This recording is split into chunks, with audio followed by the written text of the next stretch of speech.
भक्ति और मुक्ति का ये संगम, शिव महापुराण की कथा जो हमारे संपूर्ण जीवन काल में शिव तत्व प्राप्त करने का एक अवसर हमें मिला है। और यह अवसर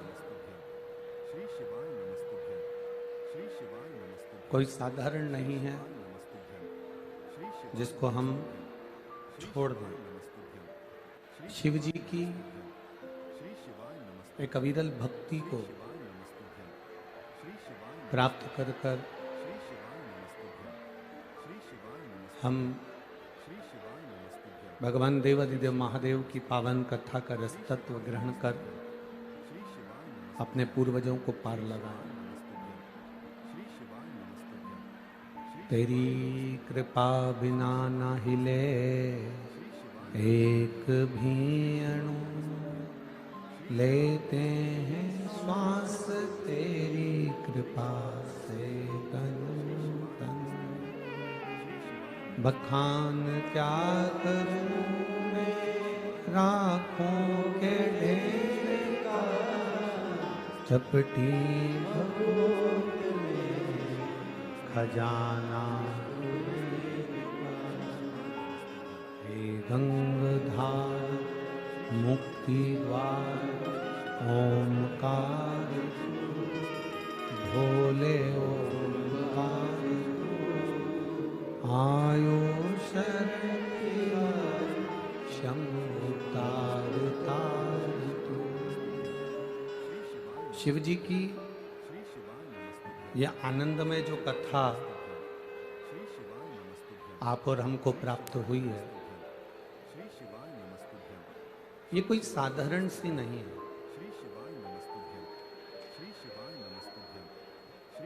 वो कहते हैं ना, बहुत बहुत पुण्य, कौटि कौटि पुण्य आपके प्रबल हुए होंगे। बहुत ज्यादा जब पुण्य प्रबल होते हैं तब जाकर ये शिव महापुराण की कथा अपने नगर में, अपने क्षेत्र में अपने को श्रवण करने को मिलती है। महाराज अधिक पुण्य प्राप्त होने पर, और जब तक पुण्य की प्रबलता नहीं होती, जब तक पुण्य प्रबल नहीं होता, तब तक शिव महापुराण की कथा मिल पाए यह बहुत कठिन। भगवान शिव की इस अविरल भक्ति और मुक्ति का साधन देवादिदेव महादेव की यह पवित्र कथा जो हमारे संपूर्ण जीवन को एक सुख प्रदान करने वाली है,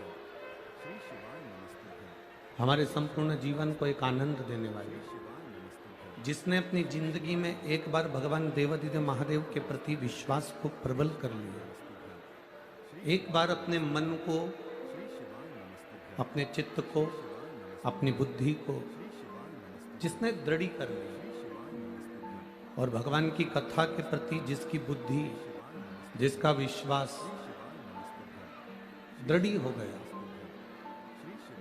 शिव महापुराण की कथा कहती है फिर जिसका विश्वास दृढ़ी हुआ है, जिसका विश्वास पक्का हुआ है, उसकी जिंदगी के जितने भी दुख होते हैं, उसके जीवन की जितनी भी तकलीफें होती हैं, उसके जीवन के जितने भी कष्ट होते हैं, शिव महापुराण की कथा कहती है फिर वो सांसारिक मनुष्य के नहीं होते, वो देवादिदेव महादेव के खुद के होते हैं, स्वयं भगवान शंकर के होते हैं, स्वयं भगवान देवादिदेव महादेव के होते हैं। वो कहते हैं कि एक लोटा पानी, एक लोटा जल हम जब देवादिदेव महादेव के मंदिर में लेकर जाते हैं,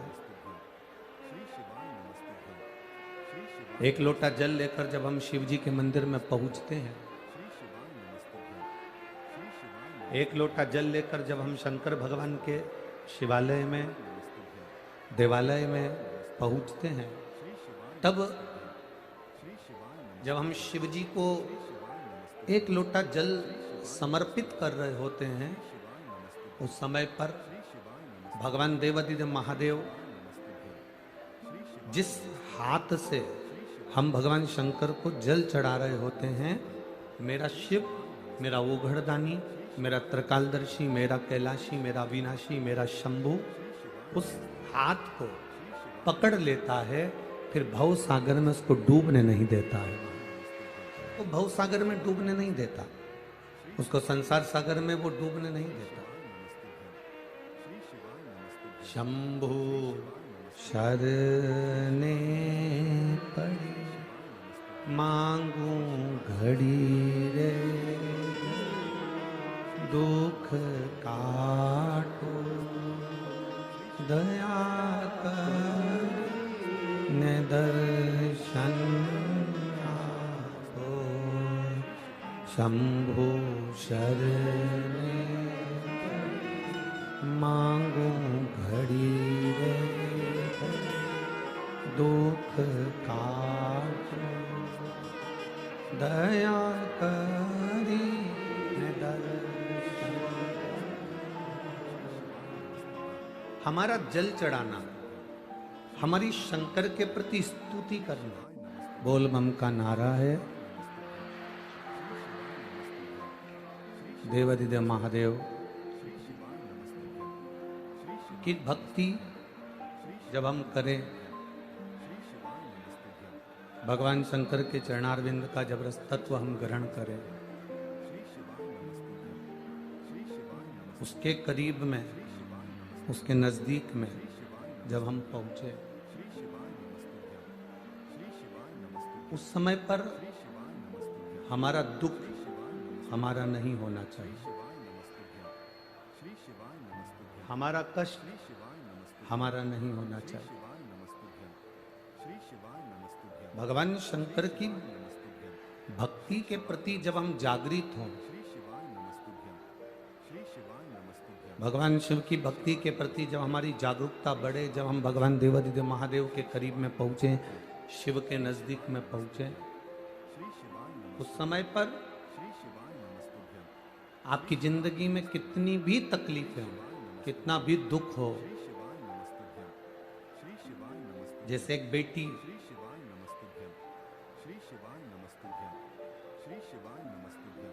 जब मायके जाती है, एक बेटी जब मायके पहुंचती है, और बेटी जब मायके जाती है तो उसके पिताजी उससे पूछते हैं कि लाडो, तुझे कोई तकलीफ तो नहीं है? बाबू, तुझे कोई दुख तो नहीं है? तुझे कोई कष्ट तो नहीं है? जैसे एक बेटी से उसका पिता पूछता है कि तेरी जिंदगी में कोई दुख तो नहीं है, तेरी जीवन में कोई तकलीफ तो नहीं है, तेरे जीवन में कोई कष्ट तो नहीं है, तेरे जीवन में कोई दुख तो नहीं है। उसी तरह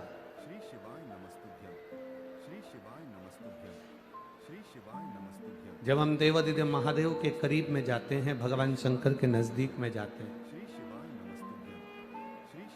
भगवान शिव के पास जाते हैं, भले महादेव आपसे बात ना करे, भले भगवान शंकर आपसे बात ना करें, पर जिस समय पर हम धीरे धीरे बाबा देवाधिदेव महादेव को जल चढ़ा रहे होते हैं, उस समय पर महादेव हमारे चढ़े हुए जल से हमारे नयनों के आंसू को पहचान कर हमारी झोली में खुशियां प्रदान कर देता है। हमको लगता है कि हम मंदिर गए, हमको लगता है कि हम देवाधिदेव महादेव के देवालय में गए हैं, भगवान शंकर के शिवालय में गए हैं, भगवान के मंदिर पहुंचे हैं, भगवान की चौखट पर पहुंचे हैं, भगवान के दरवाजे पर पहुंचे हैं, पर सही मायने में देखा जाए तो हम भगवान शंकर के मंदिर नहीं गए, हम शिव जी के शिवालय में नहीं गए, हम भगवान शंकर के देवालय में नहीं गए। माना जाए तो हम अपने पिता के करीब में पहुंचकर अपने दिल की बात अपने बाबुल से, अपने पिता से कहने के लिए पहुंचे हैं। अपने पिता से कहने के लिए हम अपने दिल की बात बाबा देवाधिदेव महादेव से कहने के लिए पहुंचे। आप आए हो कथा के अंदर, कथा में पहुंचे हो, बैठे हो, जहां आपको जगह मिली आप वहां बैठ गए। कई लोग तो छाता लगा लगा कर धूप में सुबह से बैठे हैं, और कई लोग ऐसे भी हैं जब कथा चालू हो गई तब वीआईपी बनकर आते हैं और पूरी कथा को बिगाड़ते हैं।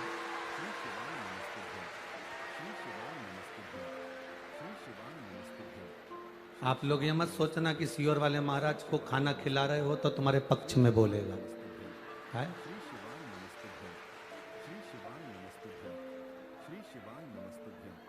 कथा करने के लिए बाबा देवाधिदेव महादेव की अगर कथा सुनना है तो जैसे ये सब सवेरे 9 बजे से आकर जगह संभाल कर बैठते हैं वैसे आपको बैठना चाहिए।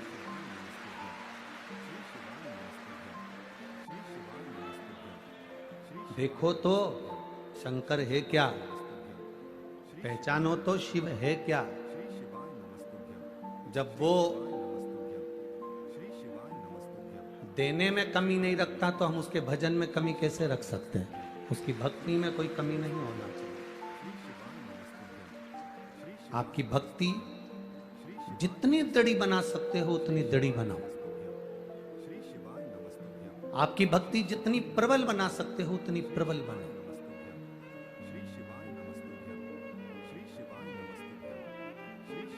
जरा इन सभी शिव भक्तों से पूछो, इस पूरे ग्राउंड के ना जाने कितने दरवाजे हैं।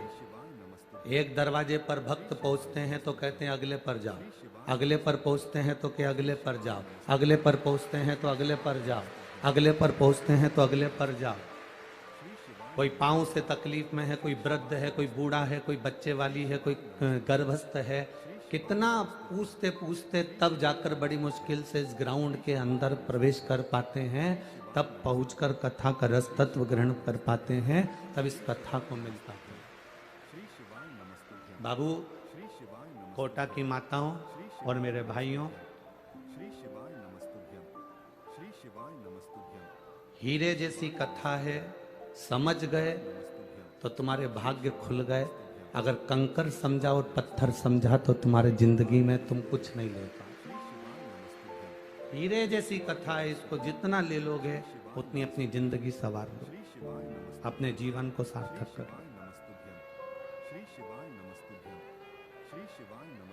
थोड़ी शांति बनाकर कथा का रस तत्व ग्रहण कर लोगे तो आप लोगों की आनंदता रहेगी।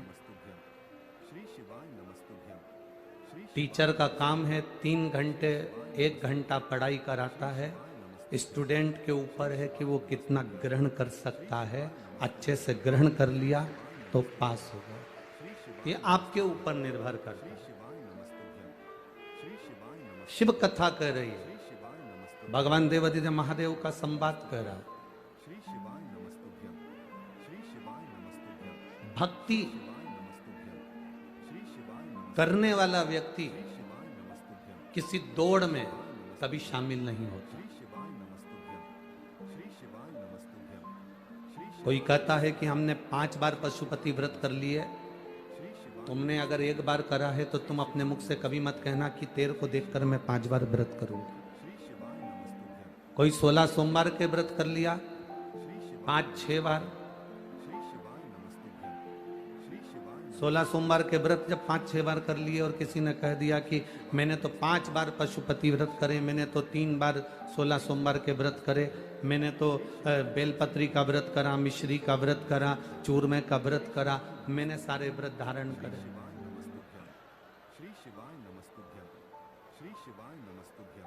सब व्रत मैंने बहुत करे, और जब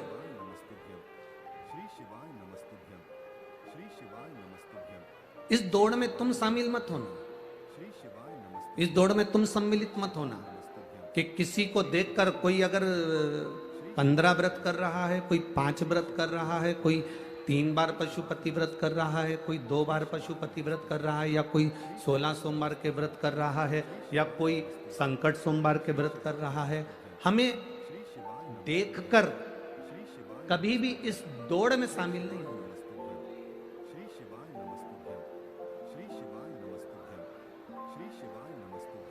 हम देखकर इस दौड़ में शामिल ना हो।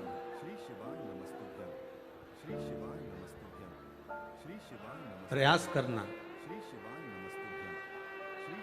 जितना इस शरीर से बने, जितना इस मन से बने, जितना इस चित्त से बने, जितना इस इंद्रियों से बने, उतने व्रत, उतने उपास, उतना भजन अपनी जिंदगी में धारण करना।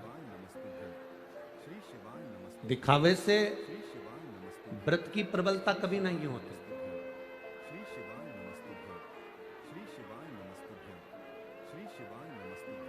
दिखावा करने से कभी भी व्रत की मूलता नहीं होती। व्रत की मूलता है आपके भरोसे पर, आपके विश्वास पर। देखा देखी में तो काम बिगड़ जाता है। हमने देखा कि उसने सोमवार का व्रत करा तो हमने भी सोमवार का व्रत कर लिया, उसने मंगलवार का व्रत करा तो हमने भी मंगलवार का व्रत कर लिया, उसने बुधवार का व्रत करा तो हमने भी बुधवार का व्रत कर लिया। ना ना, पहले हमारे भीतर हम विश्वास को प्रबल करें, पहले हमारे भीतर हम भरोसे को दृढ़ बनाएं। और जब हमारा भरोसा, जब हमारा विश्वास दृढ़ बन जाएगा, पक्का बन जाएगा, तो एक बार अगर आप पशुपति व्रत कर लोगे तो निश्चित है देवाधिदेव महादेव झोली भर जाए। पहले हम अपने भरोसे को तो पक्का करें, पहले हम अपने विश्वास को पक्का करें, अपने भरोसे को पक्का करें, अपनी दृढ़ता को पक्का करें, तब तो परमात्मा मिलेगा ना।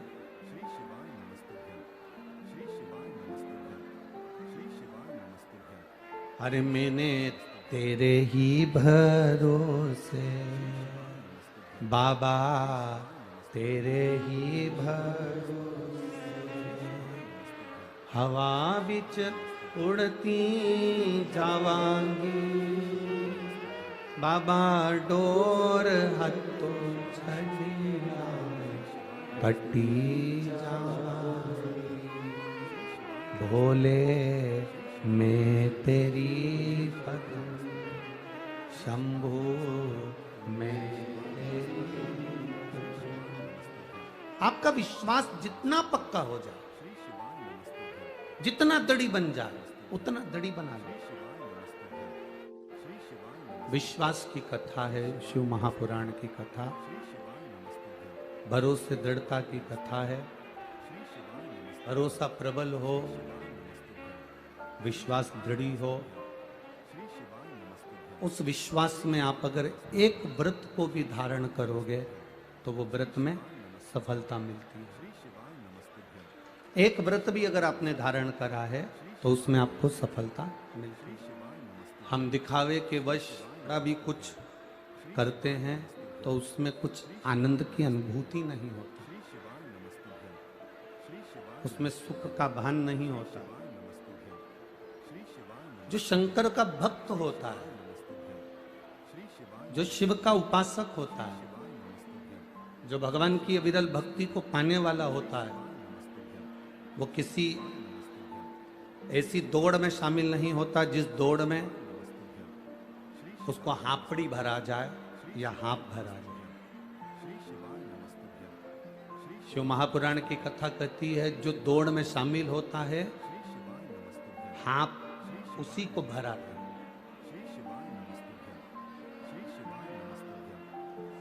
आप सब शिव की कथा को सुनने के लिए आए हो, इसलिए एक बात अपने भीतर उतार कर रखना कि हमें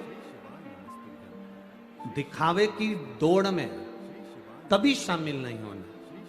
हमें शामिल होना है तो जो भक्ति के पथ पर चल रहे हैं, दौड़ में अगर शामिल होगे तो जल्दी हाँप जाओगे, चलते चलते आगे बढ़ोगे तो यह पक्का है कि चलने वालों से आगे निकल जाओगे। मीराबाई, कर्माबाई, नरसिंह मेहता जी, संत तुकाराम जी, रामकृष्ण परमहंस जी, ये सब किसी दौड़ में शामिल नहीं होंगे।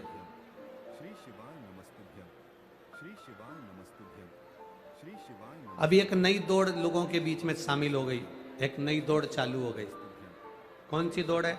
तो कहा कि भगवान को मैंने तो 108 लोटा जल चढ़ाया। तो दूसरे व्यक्ति ने सुन लिया कि उसने 108 लोटा चढ़ाया तो मैं 151 लोटा चढ़ाऊंगा। एक नई दौड़ ये शामिल हो गई कि उसने 108 लोटा जल चढ़ाया तो मैं 151 चढ़ाऊंगा।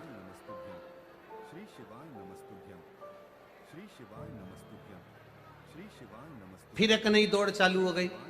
सावन के महीने में मेरे घर के अंदर में शिव जी का अनुष्ठान करता हूं तो 1.25 लाख बेलपत्र शंकर भगवान को समर्पित करता हूं। दूसरे व्यक्ति ने सुना, उसने कहा अगर ये 1.25 लाख बेलपत्र समर्पित करता है तो मैं 2.25 लाख बेलपत्र समर्पित करूंगा। ये दौड़ है। पर शिव महापुराण की कथा कहती है 1.25 लाख बेलपत्र शंकर भगवान को चढ़ाने से पहले शिव महापुराण की कथा कहती है क्या आपने 1.25 लाख बेलपत्री के वृक्ष लगाए तब तो आप इस बेलपत्र को चढ़ा। आपने तो पैसा फेंका, 2000, 5000, 25,000, 50,000 रुपए दे दिए और कहा 1.25 लाख बेलपत्र तोड़ के लाओ।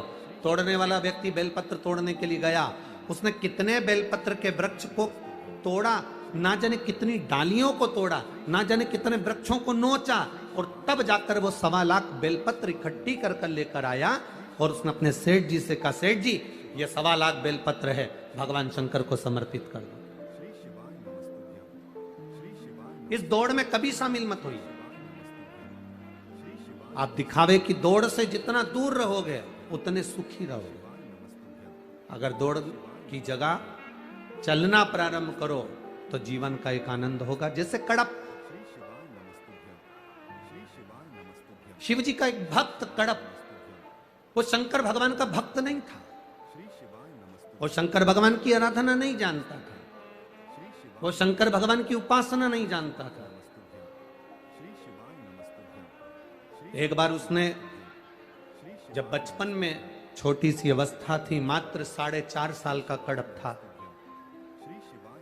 केवल 4.5 वर्ष का कड़प, 4.5 वर्ष की अवस्था में कड़प ने केवल अपनी माता के मुख से सुना था कि शंकर भगवान का एक पत्थर का शिवलिंग होता है, वो शिवलिंग में कोई दूसरा नहीं होता, देव अधिदेव महादेव उस शिवलिंग के अंदर 24 घंटे विराजमान रहता है। ये कड़प ने सुना था। ये कड़प ने धारण करा था कि 24 घंटे देव अधिदेव महादेव शिवलिंग के अंदर विराजमान रहते हैं। 24 घंटे भगवान शिव उस शिवलिंग के अंदर विराजमान रहते हैं। ये कड़प ने सुना था 4.5 वर्ष की आयु में, 4.5 वर्ष की उम्र में। हम क्यों कहते हैं कि ये छोटे छोटे बच्चों को कथा में लेकर आना चाहिए तो उनको ज्ञान प्राप्त होता है। पहले का जो समय था, जो दादियां होती थी, वो दादी अपने बच्चे को सुंदर भगवान की कथा सुनाया करते थे। आजकल ना दादी के पास फुर्सत है, ना पोते के पास फुर्सत है। दादी को मोबाइल से फुर्सत नहीं मिलती, पोते को पढ़ाई से फुर्सत नहीं मिलती, तो दोनों कहीं ना कहीं व्यस्त होते चले गए। तो दादी आज के जमाने में अपने पोते को कोई धर्म की कथा, प्रहलाद की कथा, नरसिंह जी की कथा, ध्रुव जी की कथा, मीराबाई की कथा, कर्माबाई की कथा कोई नहीं सुनाता।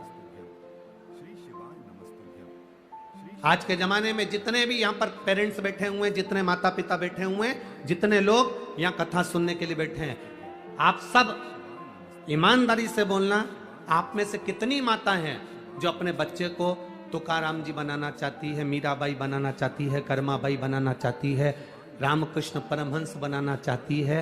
एक माता ऐसी नहीं होगी जो अपने बच्चे को रामकृष्ण परमहंस, तुकाराम, मीराबाई, नामदेव, कर्माबाई बनाना चाहे। यहाँ जितनी बैठी हुई है सब माताएं एक ही बात चाहती है, मेरा बेटा डॉक्टर बने, इंजीनियर बने, कलेक्टर बने, एसपी बने, डीएसपी बने, एसडीएम बने, ये बने, वो बने। पर अपने बच्चे को ना तो कोई मीरा बनाना चाहता है, ना कोई कर्मा बनाना चाहता है, ना कोई नरसिंह मेहता बनाना चाहता है, ना कोई संत तुकाराम बनाना चाहता है, ना कोई रामकृष्ण परमहंस बनाना चाहता है। शिव महापुराण की कथा कहती है, मत बनाओ आप अपने बच्चों को मीराबाई, मत बनाओ आप अपने बच्चे को तुकाराम, मत बनाओ आप अपने बच्चे को रामकृष्ण परमहंस, पर इतना तो बनाओ कि आपका बच्चा आपके बुढ़ापे में आपको 1 गिलास पानी पिला सके। इतना तो बना लो, बहुत है।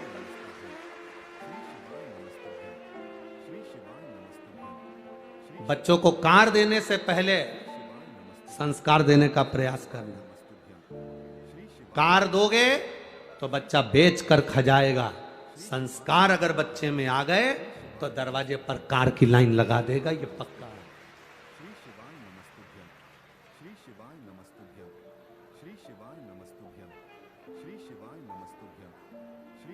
किसी ने थोड़ी सी बुराई करी, किसी ने थोड़ी सी निंदा करी और आप उससे झगड़ा करने चले गए, ना ना।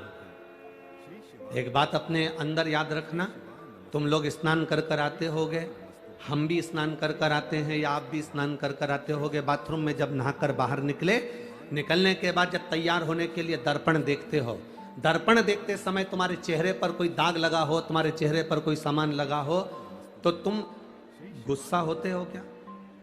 जम के बोलो जरा, होते हो गुस्सा? नहीं। चेहरे पर अगर थोड़ा सा दाग लगा है, चेहरे पर अगर थोड़ी कोई चीज लगी है, दर्पण ने तुमको बता दिया कि चेहरे पर तुम्हारे ये लगा है, तुम गुस्सा नहीं होते बल्कि अपने चेहरे को साफ करते हो। तुम दर्पण नहीं फोड़ते बल्कि अपने चेहरे को साफ करते हो। तुम दर्पण को नहीं तोड़ते बल्कि अपने चेहरे को साफ करते हो। उसी तरह निंदा करने वाला व्यक्ति एक ऐसा होता है जो दर्पण की तरह होता है, हमारी बुराई को हमारे सामने प्रकट करता है। तो हमें क्रोध नहीं आना चाहिए, हमारी निंदा कर कर, हमारी बुराई कर कर वो सम्मुख में प्रकट कर रहा होता है। आप बनाओ अपने बच्चों को, डॉक्टर बनाओ, इंजीनियर बनाओ, सीए बनाओ, कलेक्टर बनाओ, एसपी बनाओ, तुम्हारी मर्जी पड़े जो बनाओ, पर शिव महापुराण की कथा कहती है अपने बच्चे को सर्वप्रथम संस्कारित बनाओ, संस्कारवान। जिस गांव में पानी की कमी होती है वहां की फसल बिगड़ जाती है, और जिस घर में संस्कारों की कमी होती है वहां की नस्ल बिगड़ जाती है।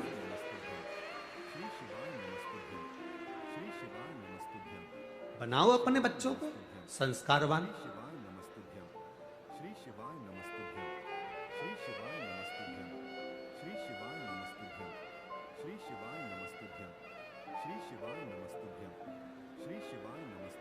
अपने बच्चे को ज्ञान प्रदान करने का प्रयास करें।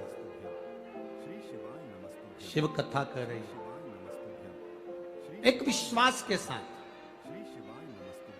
एक भरोसे के साथ, एक दृढ़ता के साथ। जब हम देव आदिदेव महादेव के चरणारविंद का रस तत्व ग्रहण करें तो उसका एक आनंद बढ़ जाता है। महाराज भक्ति ऐसी करो, कई लोग कहते हैं भक्ति ऐसी करो, भक्ति ऐसी करो, चार लोग क्या कहेंगे। हम कहते हैं भक्ति कर रहे हो तो चार लोगों के मुख पर मत जाना। भक्ति करो तो ये मत सोचना कि चार लोग क्या कहेंगे। मंदिर जाऊंगी चार लोग क्या कहेंगे, अगर बेलपत्री चढ़ाऊंगी चार लोग क्या कहेंगे, दुर्वा चढ़ाने जाऊंगी चार लोग क्या कहेंगे, अगर हम भगवान शंकर के मंदिर में जाकर चावल के दाने चढ़ाएंगे चार लोग क्या कहेंगे, हम शिव जी के मंदिर में जाकर पशुपति व्रत करेंगे चार लोग क्या कहेंगे। भक्ति ऐसी मत करो कि तुम सोचो कि चार लोग क्या कहेंगे। भक्ति करते समय तुम्हारे भीतर यह होना चाहिए कि चार लोग क्या कहेंगे उससे मतलब नहीं होना चाहिए। भक्ति करते समय तुम्हारे मन में यह होना चाहिए कि मेरा भोले बाबा क्या कहेगा, बस उससे मतलब होना चाहिए।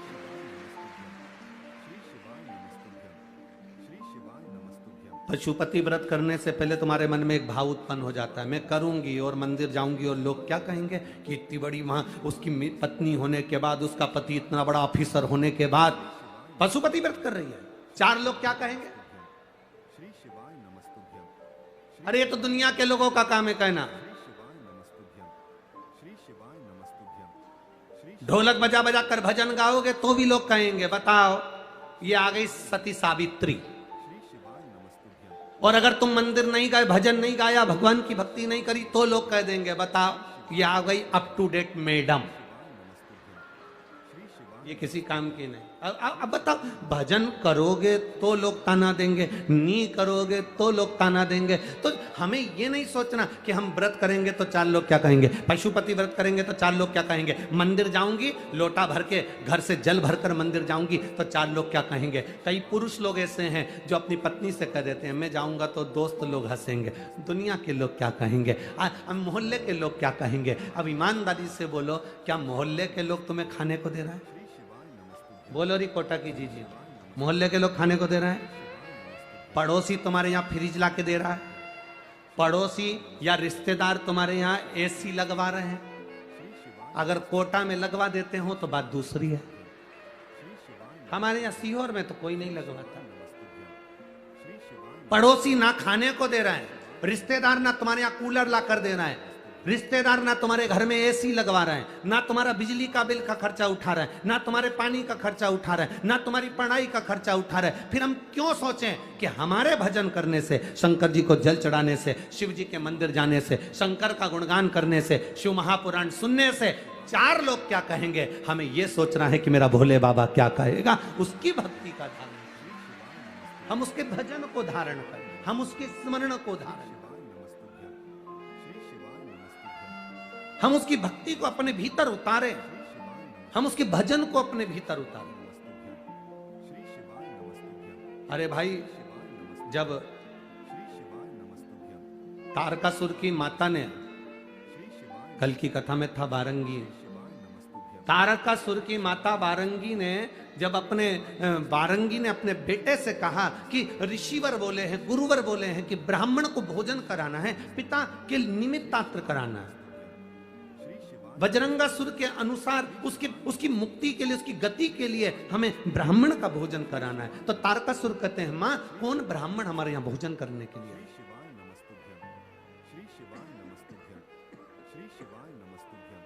मां कौन ब्राह्मण हमारे घर में भोजन करने के लिए आएगा? किस ब्राह्मण को हम बुलाएं? किस ब्राह्मण को हम अपने करीब में बुलाएं कि हमारे घर में आकर भोजन कर ले? बारंगी ने कहा, तुम ब्राह्मण को भोजन का निमंत्रण तो दो। तारकासुर ने पृथ्वी के सारे ब्राह्मणों को भोजन का निमंत्रण दे दिया, सारे संतों को तारकासुर ने भोजन का निमंत्रण दे दिया। तारकासुर ने सारे ब्राह्मणों को जब भोजन का निमंत्रण दिया, संतों को भोजन के लिए आमंत्रित किया, संतों को भोजन के लिए जब बुलाया, तो सारे के सारे संत, साधु, ब्राह्मण, गुरुजन जितने भी थे, कोई तारकासुर के यहाँ भोजन करने के लिए नहीं, क्योंकि मालूम था कि ये उपद्रवी है। ये उसको मालूम था कि ये उपद्रवी है, ये उपद्रव करेगा। उसको मालूम था कि ये गलत काम करेगा। और अगर हम भोजन करने चलेगा और भोजन में इसने कहीं मांस मिला दिया तो, भोजन में अगर गलत पदार्थ मिला दिया तो, इसलिए एक भी संत, एक भी साधु, एक भी गुरुजन, एक भी ब्राह्मण जन तारकासुर के यहाँ भोजन करने नहीं गया। तब तारकासुर को क्रोध आ गया और तारकासुर ने आक्रमण कर दिया बैकुंठ पर। तारकासुर ने आक्रमण कर दिया इंद्रलोक पर, तारकासुर ने आक्रमण कर दिया ब्रह्मलोक पर। सारे देवताओं को, सबको तारकासुर ने इधर उधर कर दिया, सब पे अपना राज्य स्थापित कर दिया। भगवान नारायण से पूछा, बताओ मेरे पिता बजरंगासुर को गति प्रदान करना है, ब्राह्मण भोजन करने नहीं आते, संत भोजन करने नहीं आते, गुरुजन भोजन करने नहीं आते, तो मैं भोजन कैसे करूं? भगवान विष्णु ने कहा ब्रह्मा जी से पूछो। ब्रह्मा जी से कहा तो ब्रह्मदेव कहते हैं कि इंद्र से पूछो। इंद्र कहते हैं भगवान देवादिदेव महादेव से पूछो। शंकर भगवान के पास जब तारकासुर पहुंचा, तारकासुर नेत्र बंद करे हुए भगवान देवादिदेव महादेव के विग्रह को देख रहा था, केवल शिव तत्व को केवल निहार रहा, शंकर को केवल देखने का प्रयास कर रहा था, शिव को पहचानने का प्रयास कर रहा था तारकासुर। और भगवान शंकर को जब पहचानने का प्रयास तारकासुर कर रहा था, नेत्र बंद थे मेरे देवादिदेव महादेव के। पार्वती उनके नजदीक में विराजी थी। माता पार्वती जी ने तारकासुर को देखा और तारकासुर से माता पार्वती जी ने पूछा, तारके, ए तारके, कैसे आना हुआ? तारकासुर कहते हैं, माता जी मेरे पिता को गति प्रदान करना है, मेरे पिता को मोक्ष प्रदान करना है। ब्राह्मण भोजन के लिए नहीं आते, संत साधु भोजन करने नहीं आते, गुरुजन कोई भोजन करने नहीं आते। माँ, इसलिए मैं महादेव से पूछने के लिए आया हूं कि मैं किसको भोजन करूं, मैं किसको भोजन दूं?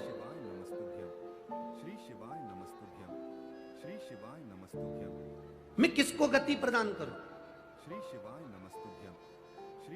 पार्वती मैया मौन, चुप हो, एकदम मौन। और माता पार्वती जब मौन हुई, तारकासुर ने विचार करा, मैं महादेव जब तक नेत्र नहीं खोलते तब तक मैं उनकी आराधना करूं। शिव नाम का जाप तारकासुर ने किया। तारकासुर ने जब शिव नाम का जाप करना प्रारंभ करा, भगवान शंकर को रिझाना प्रारंभ करा, भगवान देवाधिदेव महादेव राजी नहीं हुए।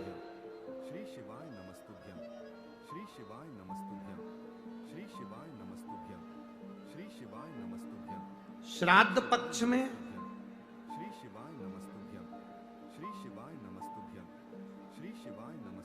मासिक शिवरात्रि आती है। बोलो, आती कि नहीं आती? अरे जम के तो बोलो जरा, आती है ना? श्राद्ध पक्ष में मासिक शिवरात्रि आती है। शायद 13 अक्टूबर की पढ़ना चाहिए। मासिक शिवरात्रि श्राद्ध पक्ष। तारकासुर को मालूम नहीं पड़ा कि कैसे दिन निकलते गए निकलते गए निकलते गए। एक श्वेत पुष्प तारकासुर तोड़ कर लेकर आए। श्वेत पुष्प।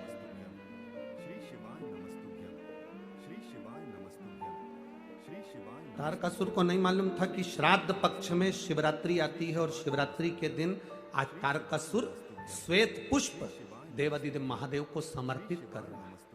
ये तारकासुर को ज्ञात नहीं, तारकासुर को मालूम नहीं।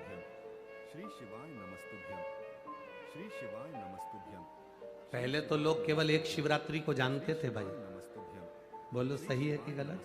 केवल एक शिवरात्रि माघ महीने की जानते थे कि महाशिवरात्रि होती है। शिव महापुराण की कथा धीरे धीरे सुनते सुनते सुनते सुनते शिवरात्रि के महत्व को लोग जान गए। बेटे, शिव तत्व इसी को कह रहे। आप आते जरूर हो कथा के अंदर, आप पहुंचते जरूर हो शिव महापुराण की कथा को सुनने के लिए, पर आपसे निवेदन केवल इतना है कि दिल से सुन लेना। वो दिल से आपको लुटा कर चले जाएगा, दिल से लुटा कर जाएगा। आप उसकी अविरल भक्ति को धारण करो, आप उसके विश्वास को दृढ़ बनाओ। एक शिवरात्रि के एक पुष्प का वर्णन क्या कहता है हमारा शास्त्र? शिवरात्रि का एक लोटा जल क्या वर्णन करता है हमारा शिव महापुराण? तेरी कृपा बिना न हिले एक भी अणु, लेते हैं श्वास तेरी कृपा से।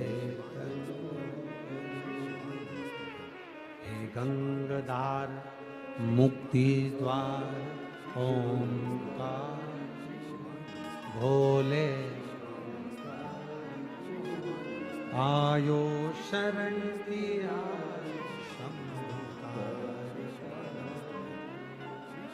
एक बेलपत्र का, एक पुष्प का क्या वर्णन है? एक पुष्प का क्या आनंद है?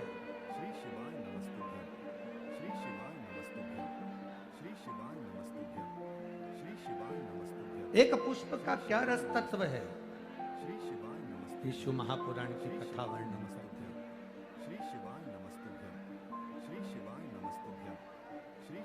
भगवान देवाधिदेव महादेव की कथा।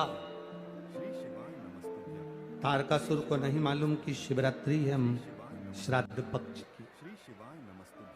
उसके स्मरण में नहीं आ पाया कि ये श्राद्ध पक्ष की शिवरात्रि है। उसके स्मरण में नहीं आया कि ये शिवरात्रि कितनी मूल होती है, कितनी महत्ववान है। इस शिवरात्रि की कितनी महत्वता होती है। शिव महापुराण की कथा कहती है भाई, श्राद्ध पक्ष में पड़ने वाली शिवरात्रि का स्मरण जरूर करिएगा। किसी नारी को अगर 32 साल भी शादी को हो गए हों और संतान नहीं हो रही, 30-33 साल हो गए, 32 साल हो गए, 28 साल हो गए, 15 साल हो गए, 20 साल हो गए और संतान का सुख नहीं हुआ, तो श्राद्ध पक्ष की शिवरात्रि की बड़ी महत्वता है, बड़ी महत्वता।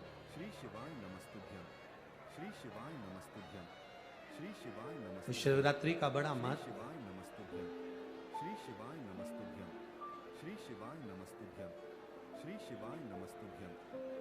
तारकासुर जान नहीं पाए कि आज श्राद्ध पक्ष की शिवरात्रि है। केवल एक श्वेत पुष्प, केवल एक सफेद फूल तारकासुर ने लेकर आए और बाबा देवादिदेव महादेव का जो स्वरूप था, भगवान शंकर का जो स्वरूप था, उस स्वरूप पर देवादिदेव महादेव ने शिव जी के चरणों में एक पुष्प समर्पित कर दिया। एक सफेद पुष्प, एक श्वेत पुष्प देवादिदेव महादेव को समर्पित कर दिया, भगवान शंकर को समर्पित किया।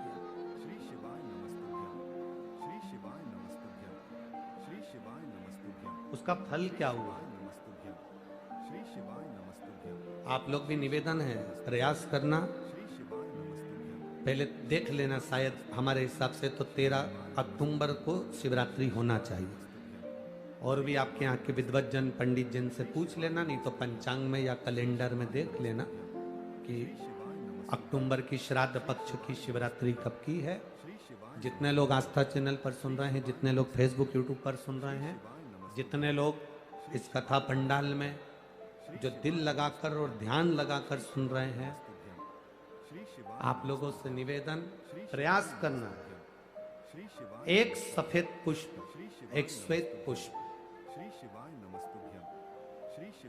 बाबा देवादिदेव महादेव को 13 अक्टूबर को अगर शिवरात्रि है तो श्राद्ध पक्ष की शिवरात्रि के दिन बाबा देवादिदेव महादेव को एक सफेद पुष्प समर्पित कर देने पर अपने मन की कामना कर कर बाबा देवादिदेव महादेव 3 महीने वो कामना पूर्ण करता है। और जिसके यहाँ पर विद्वज्जन ब्राह्मण जन ने कहा हो कि पितृदोष ज्यादा है या घर में शुभ कार्य नहीं हो रहा या तकलीफें ज्यादा हो रही हैं, कोई बड़ी बीमारी ने अगर घेर लिया है, कोई बड़ी तकलीफ सामने आ गई हो, तो उनको भी निवेदन करूंगा कि प्रयास करना कि एक सफेद पुष्प अपने हाथ से बाबा देवादिदेव महादेव को समर्पित करना। उसके बाद तुम्हें जो बड़ी बीमारी है उसकी जब शिवरात्रि पर आप समर्पित कर दो, 1 महीना पूर्ण हो जाए, अगले महीने की शिवरात्रि आए, श्राद्ध पक्ष की शिवरात्रि जाएगी अक्टूबर की, फिर अगले महीने की जब शिवरात्रि आए तो उसके पहले आपकी जो बीमारी है उसकी एक बार जांच कराना। बाबा देवादिदेव महादेव उस बीमारी को समाप्त जरूर करें। श्वेत पुष्प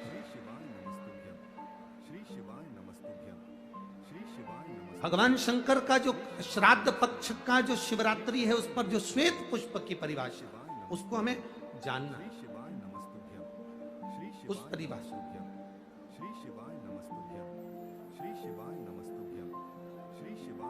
आप लोगों को मालूम होगा कि हनुमान जी पूर्व जन्म में कौन थे? बोलो रे कोटा वाले।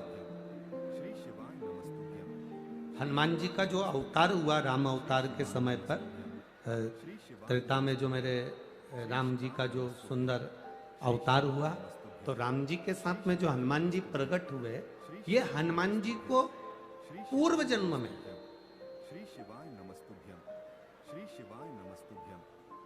पूर्व समय में जो हनुमान जी को ये बानर का रूप मिला है, राम अवतार के समय पर हनुमान जी का जो स्वरूप प्राप्त हुआ, ये हनुमान जी पूर्व समय में किस रूप के अंतर्गत हनुमान जी को ये रूप दिया गया? ये किसका अवतार है? ये किसका स्वरूप है? ये किसका अंश अवतार है?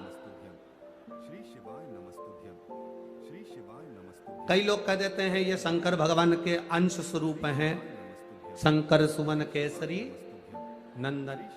पर शिव महापुराण जिसने दिल से सुनी हो, जिसने पढ़ी हो, जिसने स्मरण किया हो, तो हनुमान जी का जो पूर्व का जो भाव है वो विषकपी अवतार, जो भगवान शंकर और भगवान विष्णु ने एक अवतार लिया था जिसका नाम था विषकपी अवतार। कौन सा अवतार है? विषकपी अवतार, जिसको लोग वृषकपी अवतार भी कहते हैं। कोई उसको विषकपी कहता है, कोई उसको वृषकपी अवतार कहता है। जब भगवान शिव जी ने और भगवान नारायण ने दोनों ने मिलकर इस सुंदर रूप को धारण करा था, कपी का मुख धारण करा था और एक असुर का संहार किया, जिसको वृषकपी भी कहा गया, जिसको विषकपी भी कहा गया। उस वृषकपी अवतार का रूप श्री हनुमंत लाल जी को त्रेता में प्रदान किया। श्री हनुमंत लाल, उसका चरित्र भी आगे आएगा कथा में, अपन उसको सुनेंगे कि श्राद्ध पक्ष में वृषकपी अवतार का महत्व क्या है, विषकपी अवतार की महत्वता क्या है। देव पितर शिव महापुराण में अगर 16 दिन श्राद्ध के होते हैं और 16 दिन श्राद्ध में से कोई भी एक दिन श्राद्ध का, जो तुम्हारी मर्जी पड़ जाए, जिस दिन तुम घर में फ्री हो, जिस दिन तुम्हारी मर्जी पड़ जाए, जिस दिन तुम्हारा मन कर जाए, उस दिन वृषकपी विषकपी नाम लेकर एक रोटी में थोड़ी सी शक्कर या गुड़, थोड़ा सा चावल, थोड़ा सा अगर चावल नहीं हो तो खीर बन जाए तो ज्यादा अच्छी है, रोटी के अंदर रखकर वृषकपी या विषकपी भगवान शंकर का एक अवतार है नारायण के साथ में। भगवान शिव और भगवान शंकर का और नारायण का एक अवतार मिलकर हुआ था। भगवान शिव और नारायण का मिलन से 3 अवतार हुए थे, 3 अवतार हुए हैं। एक हरिहर अवतार भी भगवान शंकर और नारायण के मिलन से हुआ, एक वृषकपी अवतार भी नारायण और शिव के मिलन से हुआ। तो जो वृषकपी अवतार है भगवान शंकर और एक भगवान नारायण और भगवान शंकर के मिलन से शरम्भेश्वर अवतार भगवान शंकर का और नारायण का मिलकर हुआ है, शरम्भेश्वर। ये 3 अवतार नारायण और शिव जी मिलकर बने हैं। 3 अवतार भगवान शंकर ने नारायण के साथ मिलकर लिया, शरीर एक बनाया, दोनों मिल गए, एक शरीर बनाकर जगत का कल्याण कर। रोटी हो तो रोटी, पूड़ी हो तो पूड़ी, पराठा हो तो पराठा, जो तुम बनाए हो उसमें थोड़ा सा मात्रा दूध चावल की या खीर की, थोड़ी सी मात्रा गुड़ की, और वृषकपी या विषकपी अवतार का नाम लेकर अपने दरवाजे के बाहर खड़े होकर जो गौ माता को श्राद्ध पक्ष में किसी भी दिन ये भोजन वृषकपी का नाम लेकर दे देते हैं, उसके घर में कभी संपदा की कमी नहीं आती, धन की कमी नहीं आती। श्राद्ध पक्ष का ये स्वरूप है विषकपी अवतार। एक बार सब बोलेंगे, बोल विषकपी भगवान की। अब नाम आप लोग ले जिससे आप लोगों को याद हो जाए, बोलिए विषकपी भगवान की। आप विषकपी बोल सकते हो, वृषकपी भी बोल सकते हो, वृषकपी भी बोल सकते हो और विषकपी भी बोल सकते हो, दोनों नाम में से कुछ भी। हाँ, अगर आप नेट पर सर्च करोगे या आजकल लोग क्या है, कथा सुनने के बाद नेट पर जल्दी सर्च करते हैं, तो गूगल आदि पर सर्च करोगे तो विषकपी भी आ सकता है, वृषकपी भी आ सकता है। पुराण में अगर ढूंढोगे, शिव पुराण के अंतर्गत या स्कंद पुराण में या गर्ग संहिता में या कूर्म पुराण में, बरहा पुराण में अगर आप ढूंढेंगे तो उसमें वृषकपी और विषकपी कोष्टक में बना हुआ है। पहले आएगा विषकपि, फिर कोष्टक में आएगा वृषकपि। देव पितर कथा का ये सबसे सुंदर संवाद है, विषकपि अवतार। भगवान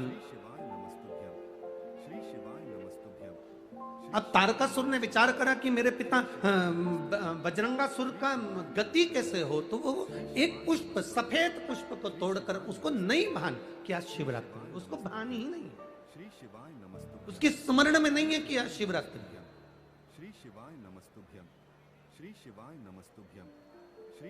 फूल तोड़ा, देवादिदेव महादेव के चरणों में समर्पित करा, शिव जी के नेत्र खुल गए।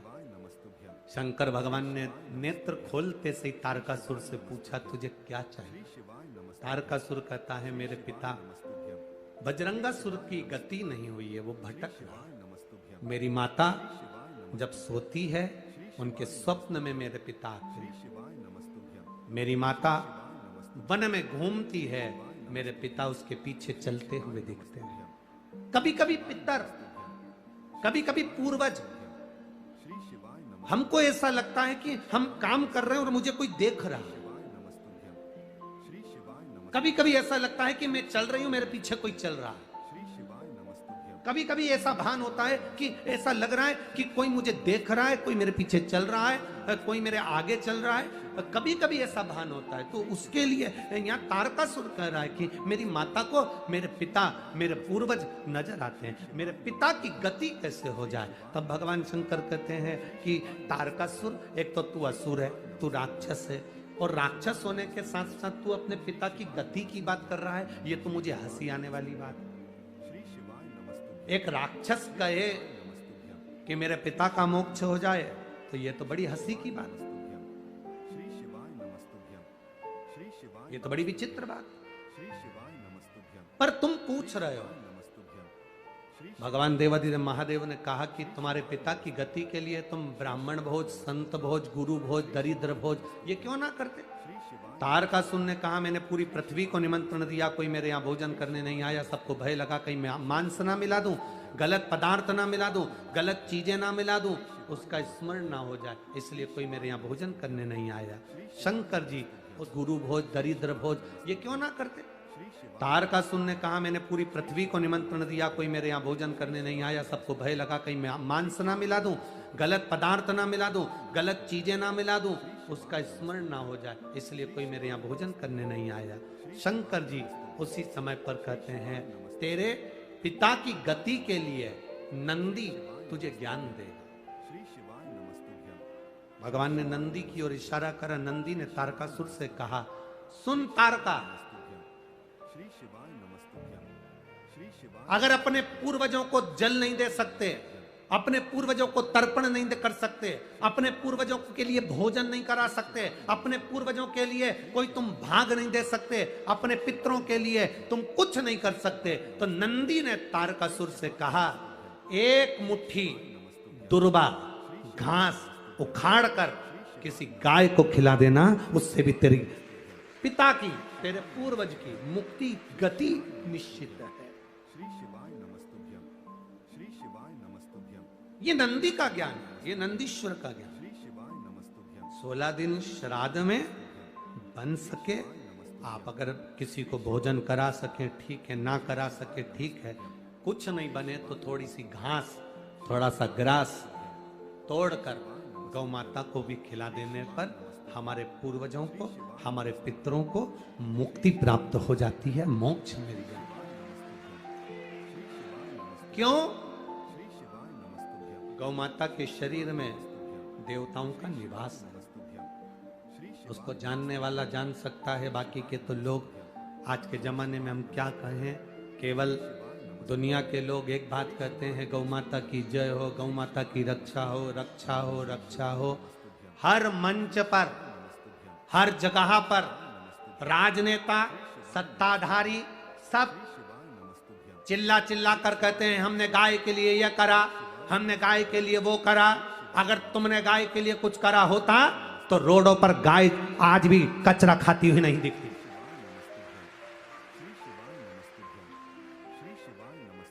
आज भी रोड पर गाय कचरा खाते हुए नहीं दिखती। अगर गौ माता की रक्षा के लिए, गौ माता के लिए कुछ किया होता तो यह सामने नजर आता। श्री शिवाय नमस्तुभ्यम, श्री शिवाय नमस्तुभ्यम, श्री शिवाय नमस्तुभ्यम। बहुत कुछ करती है सरकार, ऐसा नहीं कि गाय माता के लिए नहीं करती, करती है, पर ऊपर से पैसा चलते चलते चलते चलते नीचे तक आता है, नीचे भी और नीचे आता है और नीचे आता है। जो धन गौ माता में लगने वाला और नीचे आता है, जो धन गौ माता में लगने वाला होता है वो दुनिया के लोग पहले हजम कर जाते हैं और गौ माता फिर भूख से बिलबिलाती रहती है। श्री शिवाय नमस्तुभ्यम, श्री शिवाय नमस्तुभ्यम, फिर भूख से बिलबिलाती रहती है। श्री शिवाय नमस्तुभ्यम, श्री 12.5 लाख श्री शिवाय कत्ल खाने ब्रेसिंग मशीन के हो गए हैं, जो भारत की भूमि पर कलंक की तरह है। श्री शिवाय नमस्तुभ्यम, 12.5 लाख कत्ल खाने ब्रेसिंग मशीन के हो गए। ब्रेसिंग मशीन के कत्ल खाने कैसे? गाय को श्री शिवाय नमस्तुभ्यम, मशीन में पहले 15 दिन तक गाय को भूखा रखा जाता है। श्री शिवाय कारण गाय के सफेद मांस को लाल बनाना है, क्योंकि लाल मांस की कीमत विदेशों में ज्यादा मिलती है, इसलिए ब्रेसिंग मशीनें बनाई गई। गाय को 15 दिन भूखा रखना, भूखा रखने के बाद गाय के पांव को मशीन में जकड़कर उल्टा लटकाना, फिर पानी का प्रेशर गाय के मुख पर मारना और गाय के मुख पर प्रेशर देकर गाय की श्वास को, रक्त को उसके मांस में मिला देना। जब 8 दिन तक गाय के मुंह पर प्रेशर मारा जाता है, तब गाय की श्वास और रक्त उसके मांस में मिल जाता है। तब गाय को फिर उल्टा लटका कर काट दिया जाता है और उसके मांस को डब्बों में भरकर बेच दिया जाता है, जिससे मांस लाल हो जाए। गाय ब्रेसिंग मशीन में काट काट कर लोग उसको लाल मांस बनाकर बेच रहे हैं और दुनिया के लोग कहते हैं गौ माता की जय हो, धर्म की जय हो। एक गाय भी अगर तुम्हारे शहर की, तुम्हारे क्षेत्र की, तुम्हारी कॉलोनी की, तुम्हारी सोसाइटी की, तुम्हारे मोहल्ले की, तुम्हारे गांव की, तुम्हारे प्रदेश की, तुम्हारे नगर की, तुम्हारे देश की एक गाय भी अगर कटती है तो इस राष्ट्र को भुगतना पड़ता है। ये उपद्रव कहीं केदारनाथ जी में त्रासदी मच रही, कहीं भूकंप आ रहा, कहीं बाढ़ आ रही, कहीं बीमारी आ रही, कहीं कोरोना आ रहा। कहां से आ रहा? क्योंकि तुम गौ माता की रक्षा नहीं कर पा रहे। इतने बड़े बड़े मंच मिलते हैं, लोग चिल्ला चिल्ला कर कहते हैं, होता जाता कुछ नहीं है, होता जाता कुछ नहीं है। थोड़े दिन तक चिल्लाते हैं, ठंडे पड़ जाते हैं, सब अपने अपने घर जाके सो जाते हैं और लोग चिल्लाते रहते हैं गौ माता की जय हो, धर्म की, अधर्म का, प्राणियों में विश्व का कब होगा? लोग चिल्लाते रहे कल्याण हो, कल्याण हो, विश्व का कल्याण हो, ये सब कहते हैं, पर सबसे पहले अपना कल्याण सोचते हैं। विश्व का कल्याण बाद, पहले अपना। कहां गति? गौ माता को अगर एक मुट्ठी चारा भी, घास भी अगर खिला दी तो पूर्वजों का कल्याण है, पितरों का उद्धार है।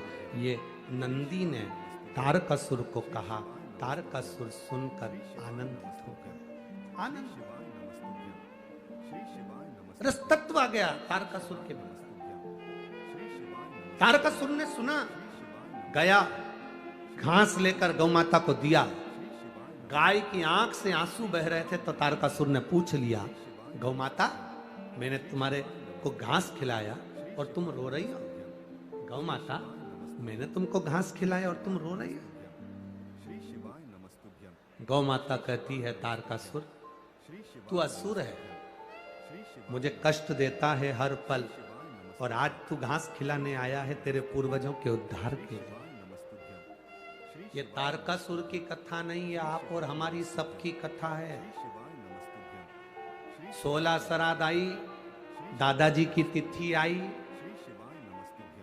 तो कंगा मंगा करके डेंटिंग पेंटिंग करके श्री शिवाय नमस्तुभ्यम गौ माता को बुला रही, ले आजा शिवाय नमस्तुभ्यम आजा आजा, ले ले ले। कोई ने पूछा क्यों काकी क्या कर रही हो? आज हमारे दादाजी की तिथि है तो गाय को रोटी देना है। श्री शिवाय नमस्तुभ्यम गाय उधर जा रही, गाय ने मुड़ के देख लिया कि आंटी जी बुला रही है, श्री शिवाय नमस्तुभ्यम पर गाय नहीं आई। गाय के पास में बैल खड़ा था, बैल ने गाय से पूछा वो आंटी जी बुला रही, जा क्यों नहीं रही? श्री शिवाय नमस्तुभ्यम तो गाय बैल से बोली, ऐसी आंटी को जान दे चूल्हा में। श्री शिवाय नमस्तुभ्यम जब 16 श्राद्ध आती है तब मेरी याद आती है अपने बुढ़े डोकरों को मोक्ष देने के लिए, बाकी के समय तो डंडा लेके दरवाजे पर खड़ी रहती है। क्या करूं आंटी का और क्या करूं अंकल का? क्यों रे अंकल और आंटी? केवल 16 श्राद्ध आई, दादाजी की तिथि आई, दादी की तिथि आई, तब गौ माता की याद आई। जब तिथि चली गई फिर दरवाजे पर गाय आई तो पानी डाल के डंडा मार के हट हट चल चल। गौ माता ने भी सोच लिया तेरे यहाँ तो नहीं आऊंगी श्राद्ध में, चाहे कुछ भी हो जाए। श्री शिवाय नमस्तुभ्यम श्री शिवाय नमस्तुभ्यम नहीं श्री आऊंगी। शिवाय नमस्तुभ्यम श्री शिवाय नमस्तुभ्यम गति कहाँ है? शिवाय नमस्तुभ्यम श्री शिवाय नमस्तुभ्यम श्री शिवाय नमस्तुभ्यम अरे बाबा, श्री शिवाय नमस्तुभ्यम शिव की आराधना का जो सुख है वो सुख कहीं नहीं। श्री शिवाय आप करो शंकर की आराधना, नमस्तुभ्यम श्री शिवाय आप करो भगवान का गुणगान। श्री शिवाय नमस्तुभ्यम श्री शिवाय नमस्तुभ्यम श्री शिवाय नमस्तुभ्यम भोलेनाथ दया करना,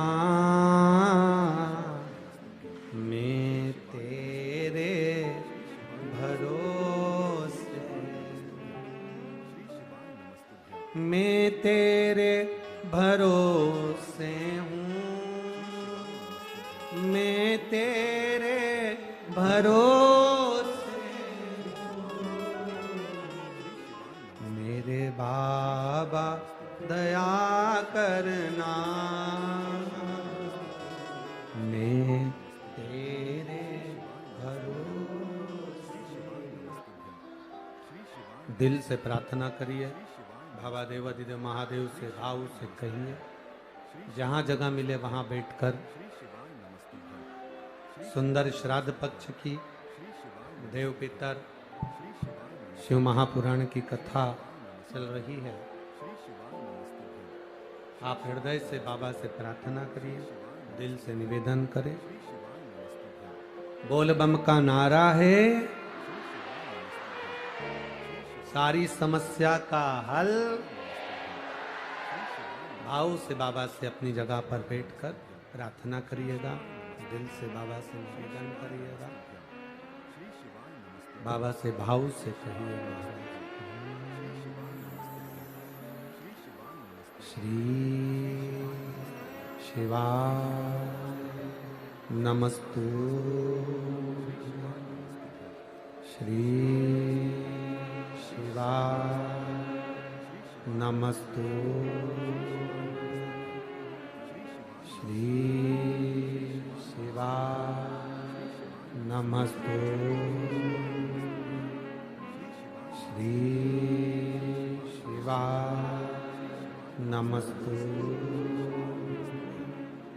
श्री शिवाय नमस्तु।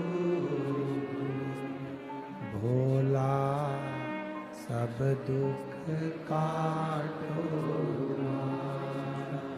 ओ भोला सब दुख काटो,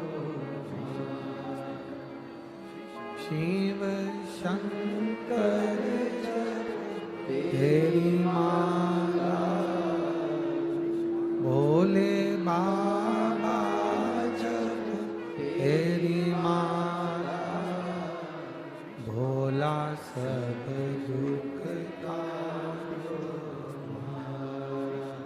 ओ भोला सब दुख काटो।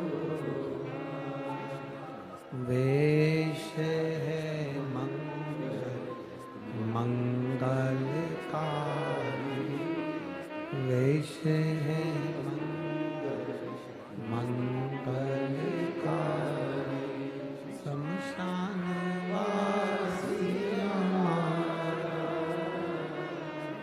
शमशान वासी ओ भोला सब दुख काटो, ओ भोला सब दुख काटो। शिव कथा कह रही है। तारकासुर एक मुट्ठी घास खिलाकर अपने पिता बजरंगासुर का गति प्रदान कर देता है।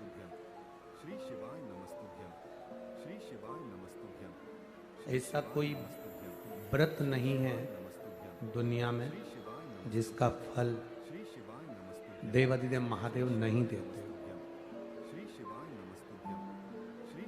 ब्रह्मा जी और भगवान विष्णु ने मिलकर एक पर्वत को घुमाया और उस पर्वत को घुमाकर शिवलिंग की उत्पत्ति हुई। एक शिवलिंग प्रकट हो गया।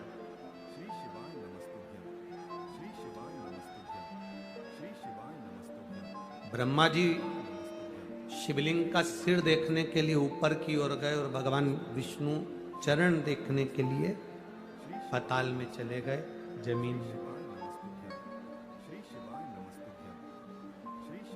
कभी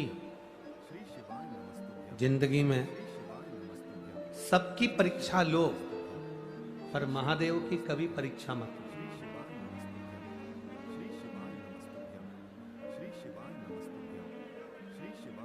सबकी परीक्षा लो, पर महादेव की कभी परीक्षा नहीं। महादेव की परीक्षा लेने से अच्छा है कि हम महादेव की प्रतीक्षा करें। परीक्षा में जो सुख नहीं है, शंकर भगवान की प्रतीक्षा में वो सुख है। उसका कम नहीं होना चाहिए। कोई कह दे कि शंकर के मंदिर जाने से क्या होता है, कोई कहे शिव जी को दिया लगाने से क्या होता है, कोई कहे शंकर को जल चढ़ाने से क्या होता है, कोई कहे शंकर के मंदिर में जाने से क्या होता है, उससे कह देना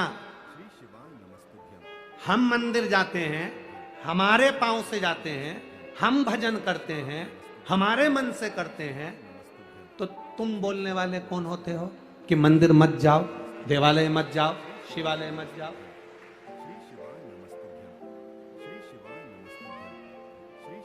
जो तुमसे कहते हैं कि मंदिर नहीं जाना चाहिए, जल नहीं चढ़ाना चाहिए, क्या करोगे मंदिर जाकर, क्या होता है श्राद्ध पक्ष में ब्राह्मण को भोजन कराने से, क्या होता है श्राद्ध पक्ष में गौ माता को रोटी देने से, जो तुमको ज्ञान देते हैं, एक दिन तुम्हें सनातन धर्म से हटाकर दूसरे धर्म में भेजने की तैयारी करते हैं।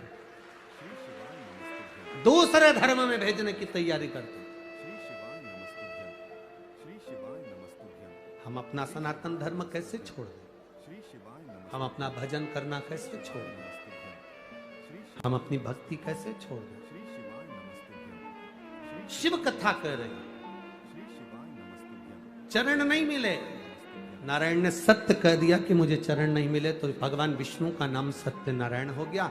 ब्रह्मा जी झूठ बोल दिए, केतकी का फूल झूठ बोल दिया, गौ माता ने झूठ बोल दिया, श्राप लगा, ब्रह्मा जी का सिर कटा, कर्मनाशा नदी प्रकट। आगे सृष्टि खंड बढ़ा। दक्ष प्रजापति के यहां सती माता का जन्म हुआ, और वो सती मैया जो शिव की आराधना में लीन रहती थी, भगवान शंकर की भक्ति में डूबी रहती थी। बाबा देवादिदेव महादेव विवाह के बाद में उनको कुंभज ऋषि के यहाँ कथा सुनाने के लिए ले गए। अगस्त बाबा के यहाँ कथा सुनने के लिए गई, अगस्त ऋषि के यहाँ कथा सुनने के लिए गई, और बाबा देवादिदेव महादेव के यहाँ कथा जब श्रवण करने के लिए गई, शिव कथा कहती है, शिव महापुराण के सामने पंडाल में बैठकर, कथा में बैठकर, भले टीवी के सामने कथा सुन रहे हो, चाहे मोबाइल पर सुन रहे हो, चाहे पंडाल में बैठकर कथा सुन रहे हो, भगवान की कथा को सुनते हुए हमारे मन में जो भाव आता है भगवान वो पूरा करता है। सती मैया के मन में भाव आया कि मेरे पति शादी होने के बाद दुनिया के पति घुमाने के लिए लेकर जाते हैं, पर मेरे पति शादी होने के बाद मुझे कथा सुनाने के लिए लेकर आए हैं। इससे तो ये शरीर जलकर भस्म हो जाए तो अच्छा। और वही हुआ, सती माता का शरीर जलकर भस्म। श्री शिवाय नमस्तुभ्यं श्री क्रोध की अग्नि में सती माता जल गई और उनका शरीर भस्म हो गया। श्री शिवाय नमस्तुभ्यं श्री शिवाय नमस्तुभ्यं श्री कथा सुनते सुनते हम जो दिल से मांगते हैं, हम जो दिल से कहते हैं, बाबा सुनता है। शिवाय नमस्तुभ्यं श्री शिवाय श्री शिवाय नमस्तु, श्री शिवाय नमस्तु, श्री शिवाय नमस्तु, श्री शिवाय नमस्तु, श्री शिवाय नमस्तु। भोला सब दुख का ओ भोला सब दुख का, शिव शंकर जपूं तेरी माला, भोले बाबा जपूं तेरी माला, भोला सब दुख का ओ भोला सब दुख का। वेश है मंगलकारी, वेश है मंगलकारी, शमशान वासी शमशान वासी ओ भोला सब दुख का ओ भोला सब दुख का। हम जो मांगे, जो कहे उससे वो सुनता है। श्री शिवाय नमस्तुभ्यं बिल्कुल मत नमस्तुभ्यं श्री शिवाय नमस्तुभ्यं श्री शिवाय नमस्तुभ्यं श्री शिवाय नमस्तुभ्यं श्री शिवाय क्या करे कथा का। श्री शिवाय नमस्तुभ्यं श्री शिवाय नमस्तुभ्यं श्री शिवाय नमस्तुभ्यं श्री शिवाय नमस्तुभ्यं और बच्ची कुची तो यहाँ कमर में खोसिए। श्री शिवाय क्या करे नमस्तुभ्यं कथा, कथा सुनने आयो, कथा शिवाय नमस्तुभ्यं दिल से सुनना। नमस्तुभ्यं श्री शिवाय नमस्तुभ्यं कथा कहते हैं भरोसे से कहते हैं, और आपको भी कहकर जा रहे हैं दिल से सुनना। 3 महीने में पत्र इसी व्यासपीठ पर रखा हुआ तुम्हारा मिले। दिल से सुनो। कितने प्रेम से कथा करवाई है विधायक जी ने, कितने प्रेम से। ये विधायक जी को कहीं शिव जी की बड़ी कृपा हुई होगी जिन्होंने इतने प्रेम से इस कथा को लेकर आए। आप जितने प्रेम से सुन सकते हो उतने प्रेम से सुनो, जितने प्रेम से श्री शिवाय नमस्तुभ्यं श्री शिवाय और भाव से सुनो, देगा वो। सती मैया ने कथा में बैठकर सोच लिया था कि मेरा शरीर जलकर भस्म हो जाए, तो उनका शरीर जलकर भस्म हुआ। शिव जी ने कथा में बैठकर सोचा था कि मुझे राम का दर्शन हो जाए, राम का दर्शन हो गया। ये कल्प वृक्ष है शिव महापुराण की कथा, जो बैठकर मांगते हो कथा के पंडाल में, वो तुम्हारी झोली में प्राप्त होता ही है, ये पक्का।